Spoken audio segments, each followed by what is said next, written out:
Assalamualaikum warahmatullahi wabarakatuh. Di sini saya akan menjelaskan secara singkat struktur anatomi dari satu organ, akar, batang, daun dari tiap-tiap kelompok dikotil dan monokotil. Akar tunggang merupakan tumbuhan dikotil dan akar serabut merupakan akar monokotil. Struktur anatomi akar tumbuhan dikotil tersusun atas jaringan epidermis, korteks, jaringan endodermis, perisikel, jaringan berkas pembuluh, dan empulur. Pertama yaitu epidermis. Epidermis merupakan jaringan terluar akar yang berfungsi untuk melindungi jaringan di dalamnya dapat termodifikasi menjadi rambut akar. Kedua, korteks berisi jaringan parenkim, kolenkim, dan sklerenkim. Korteks dapat berfungsi untuk menyimpan cadangan makanan. Ketiga, endodermis adalah lapisan pemisah antara korteks dengan silinder pusat. Di endodermis terdapat sel yang mengalami penebalan jaringan gabus disebut dengan pita Kaspari yang berfungsi untuk menghalangi jaringan yang berlebihan masuk ke dalam akar, dan sel yang tidak mengalami penebalan sehingga sel tersebut dapat tetap meneruskan zat hara dan air dari luar ke silinder pusat tersebut dengan sel penerus atau sel peresap. Yang keempat, perisikel adalah jaringan yang membentuk cabang akar. Yang kelima, jaringan pembuluh. Jaringan pembuluh atau berkas pengangkut yang terdiri atas silem yang berfungsi untuk mengangkut air dan zat hara dari akar menuju ke daun, dan floem berfungsi untuk mengangkut hasil fotosintesis dari daun ke seluruh bagian tanaman. Berkas pembuluh pada akar tanaman dikotil tersusun secara bikolateral, yaitu silem diapit oleh floem.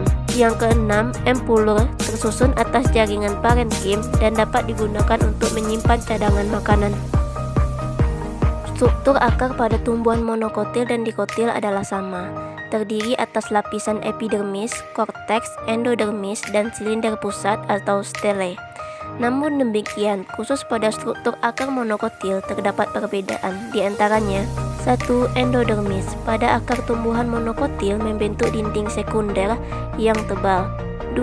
Silem dan floem tidak tersusun rapi pada akar tumbuhan monokotil.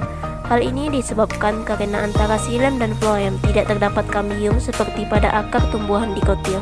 Yang ketiga, silem berhenti tumbuh sebelum bagian pusat terbentuk. Hal ini menyebabkan jalur-jalur silem tidak berbentuk pinang tetapi membentuk satu ikatan dengan lainnya. Batang monokotik. Struktur jaringan penyusun batang monokotil tumbuhan adalah 1. Epidermis terdiri dari satu lapis sel dengan susunan rapat dan tidak memiliki ruang antar sel. 2. Korteks tersusun oleh sel-sel parenkim yang keadaan dindingnya tipis. Sel-sel parenkim pada korteks batang memiliki bentuk tidak teratur sehingga mengakibatkan banyak ruang di antara sel-selnya.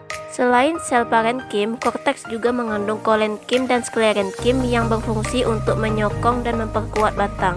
Yang ketiga, stele atau silinder pusat terdapat di sebelah dalam korteks. Batas antara korteks dan stele umumnya tidak jelas. Pada stele monokotil terdapat ikatan pembuluh yang menyebar dan bertipe kolateral tertutup sehingga tidak memiliki kambium yang menyebabkan batang monokotil tidak dapat tumbuh membesar atau tidak terjadi pertumbuhan menebal atau sekunder. Di dalam silinder pusat terdapat berkas pengangkut silem dan floem. Pada batang dikotil, susunan struktur jaringan penyusun batang dikotil dari luar ke dalam tersusun dari beberapa bagian. Struktur penyusunnya antara lain: epidermis merupakan lapisan terluar yang dilapisi oleh kutikula serta berfungsi sebagai pelindung jaringan di dalamnya oleh adanya gangguan luar. 2. Korteks terdiri dari beberapa lapis sel yang dekat dengan lapisan epidermis tersusun atas jaringan kolenkim, makin ke dalam tersusun atas jaringan parenkim. 3. Endodermis tersusun atas selapis sel merupakan lapisan pemisah antara korteks dengan stele. Stele atau silinder pusat merupakan lapisan terdalam dari batang. Lapisan terluar dari stele disebut perisikel atau perikambium. Ikatan pembuluh pada stele batang dikotil disebut tipe kolateral terbuka dengan silem di sebelah dalam dan floem di sebelah luar serta dibatasi oleh kambium di antaranya keduanya. Anatomi daun dikotil. Yang pertama, jaringan epidermis terdiri dari satu lapis sel. Letaknya menyusun lapisan permukaan atas dan bawah daun. Lapisan epidermis tumbuh di Monokotil berfungsi melindungi lapisan sel di bagian dalam dari kekeringan dan menjaga bentuk daun agar tetap. Yang kedua, jaringan kutikula merupakan penebalan dari zat kutin, letaknya melapisi permukaan atas dan bawah daun. Zat kutin pada kutikula berfungsi mencegah penguapan air melalui permukaan daun. Stomata melapisi permukaan atas dan bawah daun, berfungsi sebagai jalan masuk dan keluarnya udara serta sebagai sel penjaga. Mesofil terletak di antara lapisan epidermis atas dan bawah, berfungsi sebagai tempat berlangsungnya fotosintesis. Daun monokotil berbentuk seperti pita dan pada pangkalnya terdapat lembaran yang membungkus batang serta urat daunnya sejajar. Pada daun monokotil, epidermis dan kutikula terletak pada lapisan permukaan atas dan bawah daun.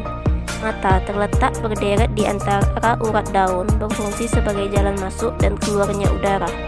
Mesofil terletak pada cekungan di antara urat daun, berfungsi membuat zat makanan melalui fotosintesis.